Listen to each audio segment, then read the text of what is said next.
Hello viewers, আসসালামু আলাইকুম। Cooking স্টুডিওর আজকের আয়োজনে সবাইকে স্বাগতম।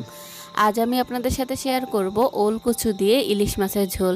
আশা করছি রেসিপিটি আপনাদের কাছে ভালো লাগবে। তো চলুন রেসিপিটি দেখে নিই।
এরই মাঝে তৈরি হয়ে গিয়েছে ভীষণ মজার ওল কচু দিয়ে ইলিশ মাছের ঝোল।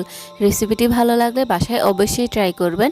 আর এইরকমই সব মজার মজার রেসিপি পেতে আমার চ্যানেলটিকে প্লিজ এখনই সাবস্ক্রাইব করুন। আজ এই পর্যন্তই। আল্লাহ হাফেজ।